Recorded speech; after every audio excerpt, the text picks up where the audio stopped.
Very few recipes taste like a hug in a bowl. Today I'm making one such recipe which is comforting as well as flavorful. Today I'm making a veg ramen bowl. This has few components here and there that can be used in various other recipes. So without further ado, let's dig in. I'm going to begin by making my broth. I'm using mushrooms today as a background flavor and only mushrooms. So let's see how to make this. I'm going to switch on my pan. I want the pan to be searing hot. As soon as the mushrooms hit the pan, they should turn brown. So I'm going to let this heat for at least a minute. Browning your foods brings out all the flavors in them. That's why I want this to be flavored properly as I'm using just one ingredient.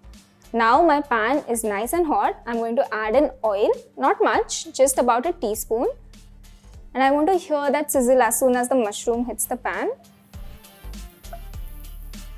Try to have the mushrooms in just one layer. Do not overcrowd the pan. Because if you overcrowd the pan, the mushrooms will start leaving out water very quickly. That's another reason why I'm not adding any salt. Because the salt will draw out a lot of moisture from the mushrooms. As you can see, it's leaving a lot of steam right now. I'm just going to mix this. It has a nice brown color on one side. And it already smells amazing. The mushrooms are super brown now. They are halfway cooked. So now I'm going to add in the water. Around 2 cups. And it has already started leaving a lot of brown color into the water. Along with this, I'm going to add in salt. Not much. I'm adding about 1 teaspoon of dark soy sauce. This will add a little extra color and a little bit of saltiness. That's the reason I did not add too much salt. Now the mushrooms look almost cooked. So now I'm going to remove the mushrooms from the water and let the water boil for another 30 seconds. This mushroom broth can be used to make other soups or other Chinese gravies as well. You can also use other vegetables like cabbage, carrots, spring onions, etc. to make the broth. After 30 seconds, switch off the flame and taste the broth.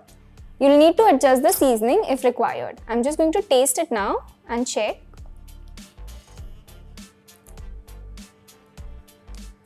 Tastes really good, a strong mushroom flavor, and that's exactly what I want.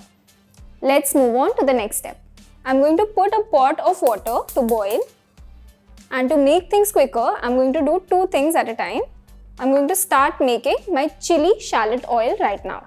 So in this pan, while it's off the flame, I'm going to add in oil to cover the pan, and it should have a height of around ½ an inch. So you'll need quite a bit of oil. But don't worry, you can keep using this in a lot of other recipes as well. To this cold oil, I'm going to add in shallots. These are finely chopped shallots. Around 4 to 5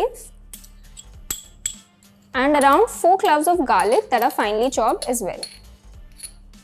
I'll give this a light mix and then I will switch on the flame. Make sure that the flame is super low.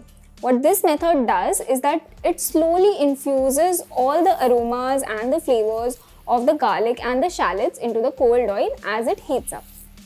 The oil has already started sizzling. Now again, make sure it's on super low flame. You want all of this to go very light and golden brown because it will continue cooking even after you take it away from the pan. Now to make sure that everything is ready, in this bowl I'm going to add in chili flakes. As much as you like depending on how much spice you can take, and then some sesame seeds. This will add a nice nuttiness to the entire oil. Keep moving all the ingredients around in the oil because the corners will start getting brown. Now I can see that it is golden brown. I'm going to switch off the flame and pour this directly onto my chili flakes and sesame seeds. Make sure you get every last bit of the shallot and the garlic. This is going to crisp up as it cools down.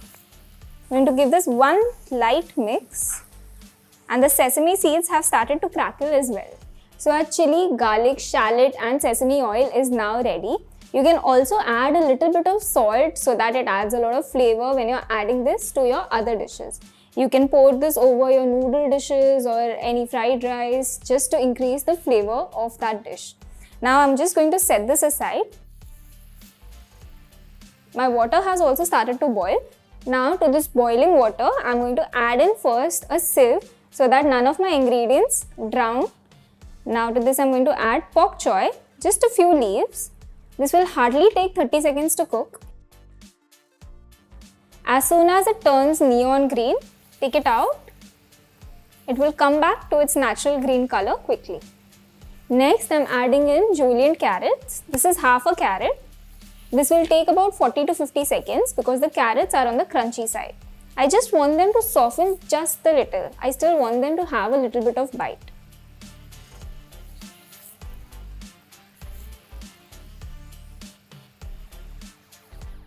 Next, I'm adding in 1/4 cup of corn. This will take about a minute to boil. As the corn is boiling, it will turn a nice yellow color. From pale, it will become really bright, and that's when you know the corn is cooked. And this is where the sieve will come in handy. Just pull the sieve up, remove all the excess water, and remove this in your bowl. Now all the veggies are boiled. Again, you can use any kind of veggies that you like. I am using pak choy, carrots and corn here, but you can go for anything else as well. Now to the pot of boiling water, I'm going to add in noodles. So this is 1 slab of noodles. You can use any kind that you like. I would highly recommend that you use rice noodles. They're nice and chewy and they are on the healthier side. But today I'm using regular Hakka noodles. Now to this, I'm going to add a big pinch of salt and I'm going to let this cook for about 4 to 5 minutes till the noodles are almost done.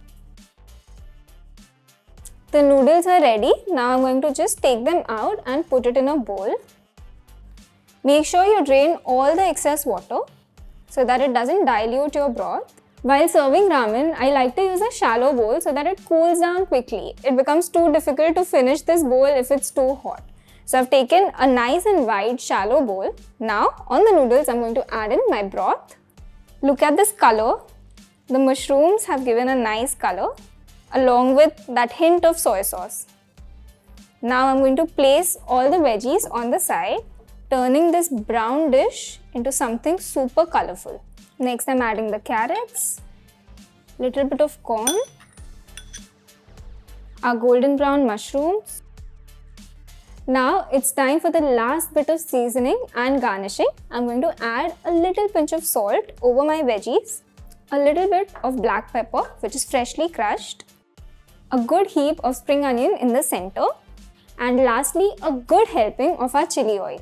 Make sure you take all those bits and pieces from the bottle with a little bit of oil and just put it all across the veggies.